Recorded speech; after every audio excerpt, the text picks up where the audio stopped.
1 out of 4 people who attempt to climb K2 will die trying. For the past couple of years, I've had a morbid fascination with high altitude mountaineering and have done extensive research on it.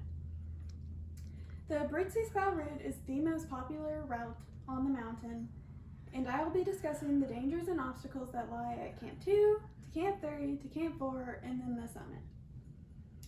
Camp 2 sits at 21,980 feet and contains 2 of the major climbing obstacles on K2.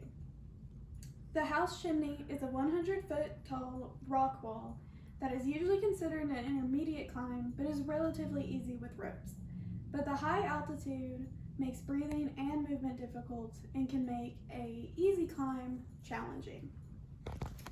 This section also contains the Black Pyramid, which is 1,200 feet of this route and is a rock buttress with near vertical sides covered in loose rock and ice. This section is very easy to fall on, and falls on high altitude mountains can very possibly be fatal. The route between Camp 2 to Camp 3 has 2 of the most challenging climbing obstacles, but Camp 3 brings about challenges that most high altitude mountains bring. The valley between K2 and next door Broad Peak creates a valley in which winds are sent up the mountain. High-speed winds make setting up camp difficult and any attempts at resting very challenging. Mike Humphrey, who interviewed many of the first climbers to attempt the first ascent of K2, was interviewed by National Geographic, where he stated that K2 is extremely avalanche prone and rockfall prone. Avalanches have killed around 15 people on K2 and can be detrimental to climbing efforts due to the fact that it sweeps away both supplies and people. Camp 3 to Camp 4 is wrought with perils that occur mostly by outside forces, but Camp 4 brings about threats that occur inside the body. Camp 4 sits between 24,000 feet and 26,000 feet, and starting at 26,000 feet enters the death zone, where the pressure of oxygen is so insufficient that the body begins to lose vital functions.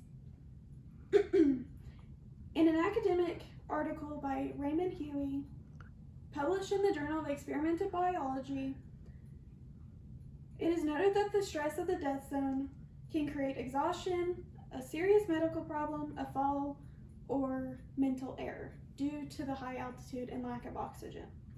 This section also contains the bottleneck, which is the most technically challenging section on the mountain, partially due to the fact that there is a large overhang of ice over this path. It's also the site of the worst disaster on K2 in 2008, where 11 climbers perished. A large rockfall came down the mountain, swept away both climbers and disconnected fixed lines, which left many of the climbers stranded in the death zone. After making it through almost all of the Britzelsbau route and Camp 4, the summit is within reach. The summit sits at 28,251 feet and is only 781 feet shorter than Mount Everest. At this high altitude, climbers are at the highest risk of mountain sickness. The most mild form is acute mountain sickness, which symptoms include dizziness, headache, muscle aches, or nausea. A more moderate version is HAPE, which is high altitude pulmonary edema, in which fluid begins to build up in the lungs. HACE is the most extreme version, which is high altitude cerebral edema, in which fluid begins to build up around the brain.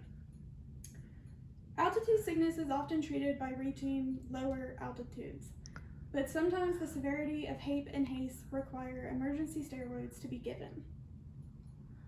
The problem with the summit is that it's only the halfway mark, and all obstacles have to be gone through again.